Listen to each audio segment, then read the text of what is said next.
Welcome back, everyone, to another episode of ShiftED podcast coming to you. We're blowing through this school year, 25-26. Spring, we can almost feel it. And at times it gets taken away just as quick as we feel it with more snow. But we will survive.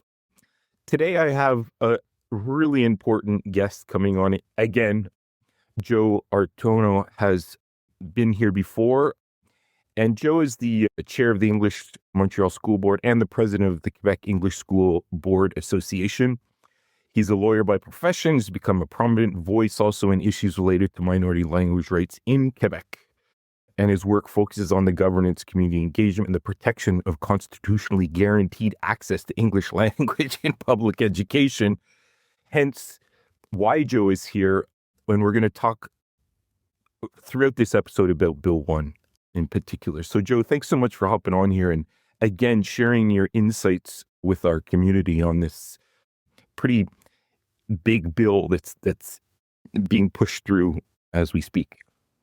Well, thanks for having me on. It's a pleasure to be back. So Joe, this is a huge bill, right? Bill 1. It enacts 3 new laws, right? So a constitution of Quebec. It also has this act respecting the constitutional autonomy of Quebec, and also the act respecting the Conseil constitutionnel. It also amends the Canadian Constitution Act of 1867, and it also amends 20 provincial laws, some being, for example, Charter of Human Rights and Freedoms, the Civil Code, Code of Civil Procedure, etc., right? 20 different provincial laws it amends as well. Joe, if I were to just ask you right out, how do you put all this in a perspective of a description or an overview, in your opinion, of what is Bill 1, if you had to put it into words after that, kind of intro that I gave of how big this bill is? I guess the best way to describe it is a terrible attempt by a government that is really dwindling in the polls to be able to pass something that they see as something major something that would, I guess, give them a raison d'être after they're gone. Like this is what we accomplished kind of thing in the years to come. But they're not popular right now. And so what they're doing is unpopular. And the way they're doing it is even more unpopular because there's absolutely no consultation that has taken place of any kind to get this bill drafted. And so it's really just another example of the CAQ imposing its will on the people of Quebec, regardless of what anybody else thinks. Right. And you recently attended the National Assembly on February 10th, I think it was, where you had an opportunity to address the Assemblée Nationale. What was the purpose of that? Like, if Bill 1 is kind of set, like, why are they having all of these community members having the ability to come in and ask questions and kind of like question? Is this just to kind of save face, or like, what was the purpose if it wasn't for consultation? Mm-hmm. Well, all bills normally go through a parliamentary committee where the bill is studied clause by clause, section by section, and part of that process is to have various groups invited to be able to give their feedback and perspective to the National Assembly. We don't really get to ask questions. What happens in that process is that the elected people actually ask us questions. But when you're talking about a constitution, this is supposed to be, a bill that way more important. The Constitution is more important than a law. It's supposed to bring Quebecers together. And the only way to do that is to have a vast consultation before you present the bill. So to suggest that this is consultative because they consulted a few groups during this parliamentary committee is really misleading, because there will be very few changes. If this bill ever comes to pass, there will be very few changes between the initial bill that was presented and the final product that becomes a law. Interesting.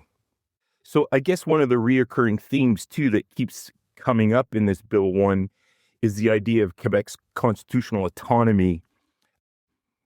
How should listeners understand what the shift means in just the governance, in governance terms, with this idea of Quebec's constitutional autonomy? Like, is this the idea that this new constitution would replace or sit on top of the Canadian Constitution? Could you clarify a little bit of that for us? Mhm. Yeah. It's unfortunate that, this is creating all of this confusion. And so people are asking all of these questions and rarely getting answers from the people in government who should be the people explaining this to make sure that there is no confusion or any misleading ideas that arise from this bill. But first of all, every province has or can have its own constitution. That's not where the problem lies. Quebec before this still has its own constitution. There is codified written constitutional text, and then there's unwritten constitutional text. So Quebec has had that, and Canada has had that going even before Confederation. It goes all the way back to the 18th century.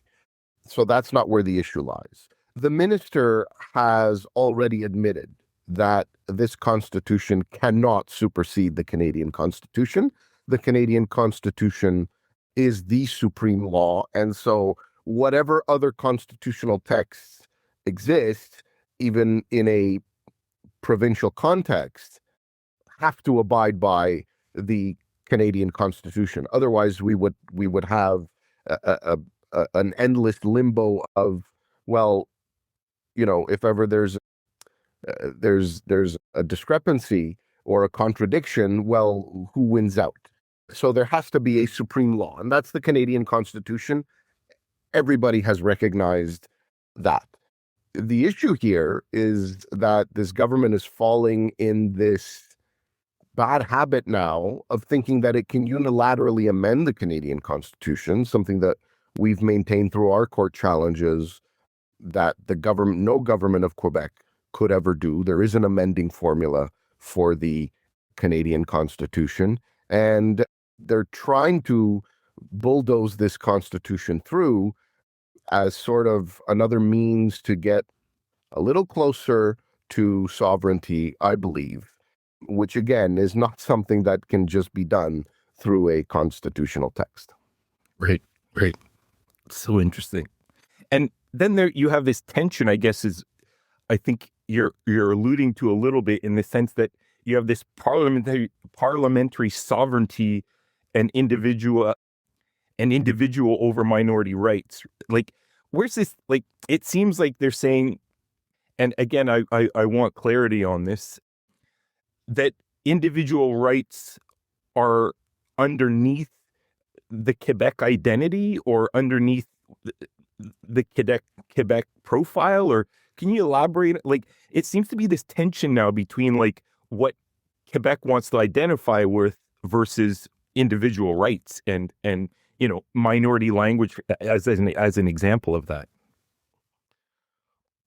Well, look, this government, there's no way to sugarcoat this. This government just doesn't believe in rights, because this government has decided that they can pick and choose which rights are higher up in the hierarchy of rights, that they can decide that there even is a hierarchy of rights, and that they're going to establish which rights belong at the top and which ones are less important and belong at the bottom.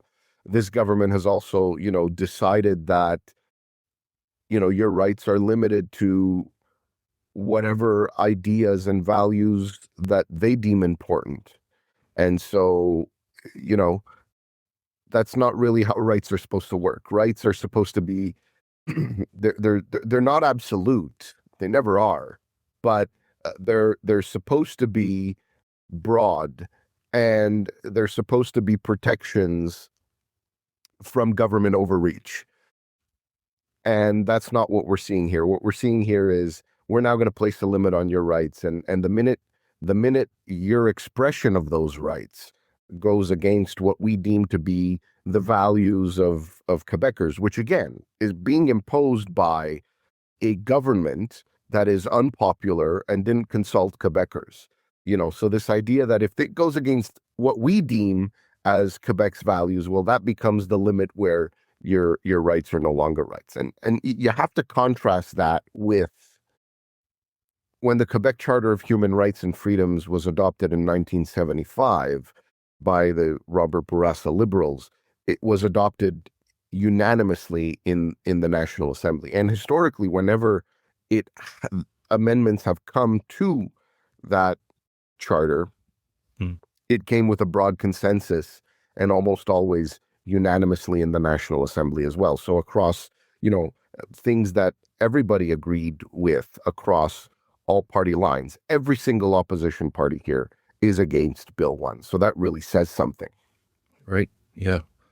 And I guess another layer on top of that too is that they're making it harder for pushback, right? So if you want to go do anything legal against, if you feel like your rights are being infringed upon, they can have a right to override that, or there's less legal challenges that can be made now, or they could decide, can you shed some light on that aspect of it as well, this other layer on top? Yeah. So they put a provision in the bill. It's in Section 5. Essentially, and I mean, it's hard to say that it's not because of the EMSB or the English school boards. I mean, the minister, Jolin Barrette, basically admitted that he put this in because of us. That bars any public money from being used to challenge Quebec laws in the courts. And it's because of the significant wins that we've had through the courts. We got to continue to be school boards because we went to court and challenged Bill 40 that was going to abolish school boards. We've gone to court and we won in Superior Court on Bill 21. We were able to obtain a stay on Bill 96 and some of the provisions there regarding the use of French in the English school boards and in the English schools. So essentially what this government is doing is it's really doing something that I think is quite shameful. It's continuously taking in these losses through the court system where judges are telling them, you can't do this. This is overreach. This is unconstitutional. And their response is, rather than to go back to the drawing board and draft legislation that actually is constitutional, their response is, well, let's make it harder for the people to actually have their day in court. School boards have a constitutional right to exist. It's protected in the Canadian Charter of Rights and Freedoms. That's part of the Canadian Constitution. It's part of the Constitution Act of 1982. The Quebec government cannot ignore it. They cannot override it with the notwithstanding clause. If you want to abolish school boards, if you want to limit their ability to manage and control the English school system, which is something you're not allowed to do, well, who is going to fight the government on that but the school boards? And yes, the school boards are funded with public money, but they're really going to be the only people that have the vested interest and the ability to take on the government. And the government fights, the Quebec government fights the federal government through courts all the time. So they don't have a problem with public money being used for court challenges. They have a problem with losing. That's the problem. The problem is they keep losing, and now they're trying to figure out a way to make that more difficult. Right. And I guess, Joe, how do you bring that down to a school board level? How would it affect the operation of a school board with Bill 1 coming in? Would structures have to change? And I know that there's been that ongoing battle around school boards versus centre de service. Like, can you shed a little bit of light on that? Like, what does it look like in the operational level of an English school board having to deal with these new, this new bill, if it ever comes to pass? Well, it's hard to say for Bill 1 because it hasn't been implemented yet. But I could tell you with, I guess I'll speak more generally for all of the court cases. You know, the cases heavily influence our board's operations. For example, the government imposed the $200 million budget cuts to education while we're challenging those budget rules, and that's in the courts. It hasn't been heard yet, and it's not decided yet. But we've had to implement hiring freezes. And so, we're also at the same time fighting to access our surpluses that we have, and we're fighting to access them for essential services like, providing extra help for children with special needs.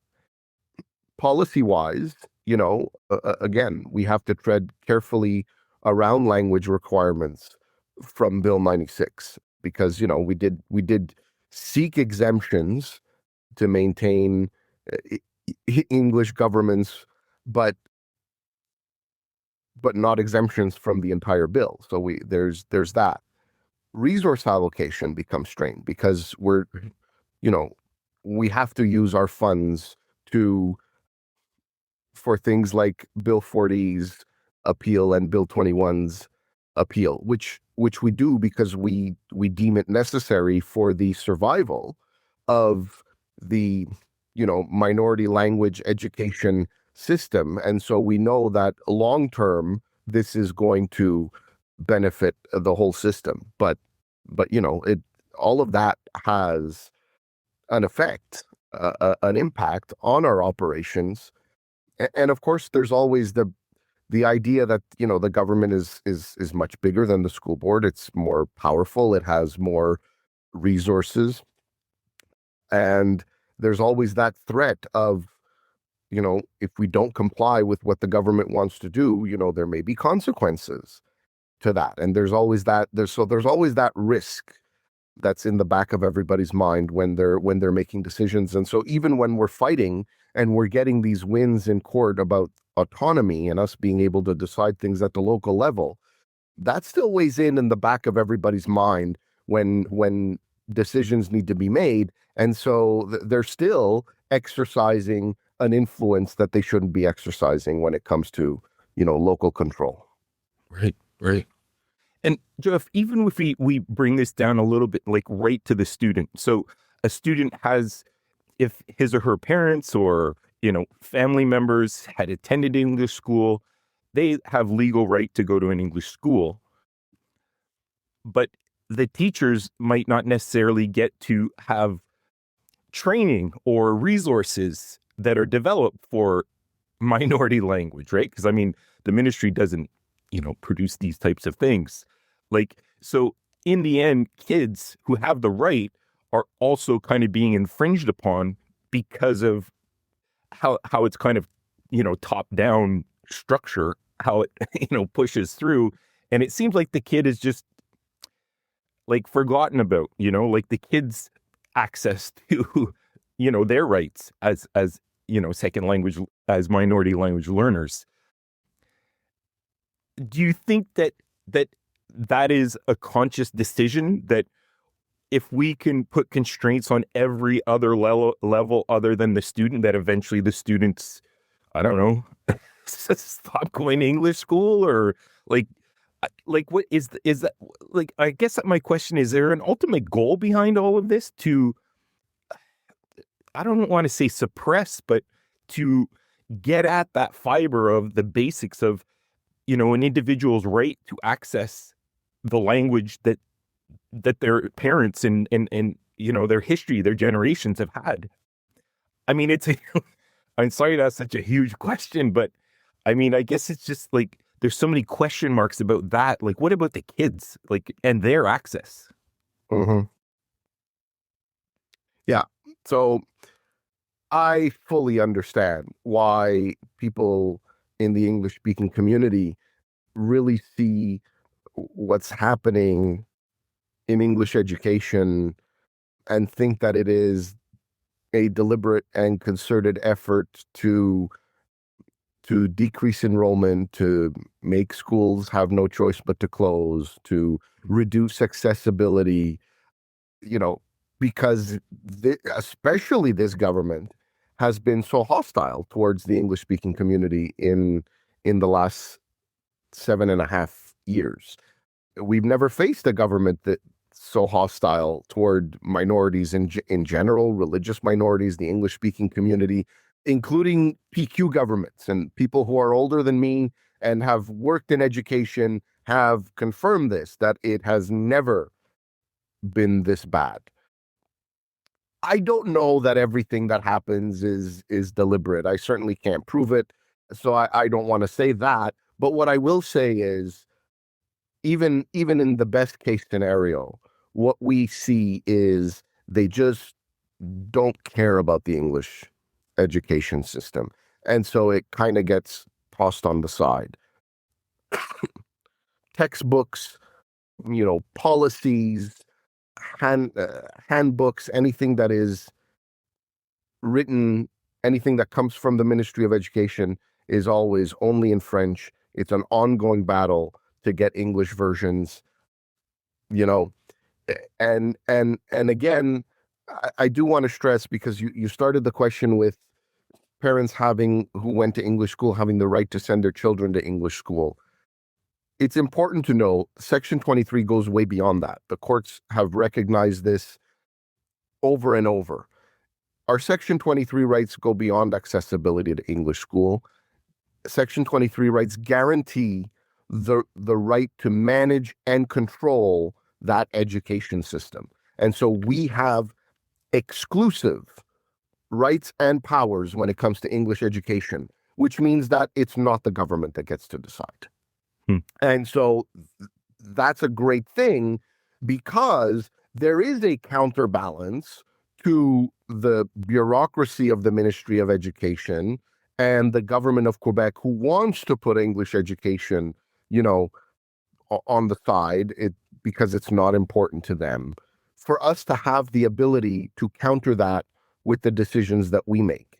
And so whatever the intent is, if their intent is for the children to fall behind, that's not happening in the English education system, because we have remarkable administrators and school principals and teachers and support staff that provide, that go the extra mile, that provide everything that they need so that the students can succeed. And we see that in the success rates when we compare the English school boards and the French service centers, and when we compare the English school boards with the results province-wide. The English public system far outperforms the French system. And in fact, some of the English school boards' success rates are on par with private schools. So that's quite a remarkable achievement, when you have to remember, private schools really, they all have entrance exams. So they get the children who perform best and score highest from day one. The public system takes in everybody. And so, we're graduating the students at the same rate. That's a remarkable achievement. Yeah, absolutely. I echo that too. I mean, I think that our minority Anglo system is full of amazing people, educators, administrators, and it shows in the data, right? I mean, the data doesn't lie. It tells a great story that perhaps some don't want to listen to. Joe, again, thanks so much for that. Every time I talk with you, I just feel like I'm learning a bazillion different new things. I guess my last question to kind of wrap this up is, we have a new government coming in the fall. November elections are coming. I mean, the CAQ is on the way out. It looks like the PQ is next in line. Does what the CAQ setting up, is the PQ in a line with this? Because you had said at the start of this that all the minority parties are against this Bill 1. what's this? What do you see, in your opinion, happening in this transition phase? Because it looks like Bill 1 is going to get thrown through over the summertime, so it might be there come election time. Like, how does all that work? It just seems like this confusing cluster of who knows what's going to happen and how the PQ might react to having, is like referendum still going to be in the picture here too? Or like, I don't know, like just in your opinion, Joe, I mean, because it's hard to read the future, but I mean, yeah. And I can give you my opinion, far from my area of expertise to know what the PQ intends to do. First of all, my hope is that they don't win. I'm only one voter, and I mark one ballot, so that's the limit. That's the limit of my influence. But I hear you. I hope they don't win. That being said, I don't know what they're. Well, even before we get to the election, I hope that Bill 1 doesn't come to pass. I hope that they go through this clause by clause. I hope that they invoke whatever measures that they're allowed to invoke in the House, in the National Assembly, in order to block this from going through. They could filibuster this bill if they wanted to. The only way that the government could really force Bill 1 from being passed is if they invoke closure, and which means they decide they're ending all debate and they're forcing a vote. And to do that, they've done it before, but to do that on a constitutional bill, I don't know that anybody could be silly enough to think that they could politically get away with that. But if they did and it passed and the PQ came in, I don't know what they would do with this constitutional bill. I know that any other party would make very, very significant changes to the bill, but the PQ opposes it for a very different reason, right? Like, this doesn't go far enough for them because it's never going to be enough until Quebec is a sovereign country. So, I only see the PQ as wanting to hold a referendum, and that's like their big promise, is that they're going to hold one in the first mandate, which would be another colossal waste of time because Quebecers are nowhere near having the appetite to even want to discuss that issue right now, and I don't see that changing within the next 4 years, and it would be very unwise. I mean, I saw an interview recently with Lucien Bouchard in French, and he brought up something really, really interesting. Of course, it's from a nationalist perspective, which I don't always think about, but it he says every time Quebec lost a referendum, they lost more than just a referendum. So, he mentioned René Lévesque lost the referendum in 1980. Well, we got the new Constitution Act of 1982 with the Canadian Charter of Rights, which was negotiated without Quebec, and the constitutional amendment procedure, which excludes, Quebec from having a veto power, which Quebec and Ontario almost always had before because of the size of their population. Jacques Parizeau lost the referendum in 1995, and then we had the Clarity Act, where the federal government now says, well, we get to determine what a clear majority is, and we get to determine what a clear question is, and we can determine that if one or both of those conditions are not met, we're not going to recognize the result of your referendum. And so, if Paul Saint-Pierre Plamondon and the PQ win a majority, and they decide to hold a referendum, and they lose out again, they're probably going to lose more than just a third referendum. And so, at his own risk is what I would tell him. Right. Well, this has been great, Joe. Thanks so much for this part 2. I'm sure there's going to be a part 3 at some point.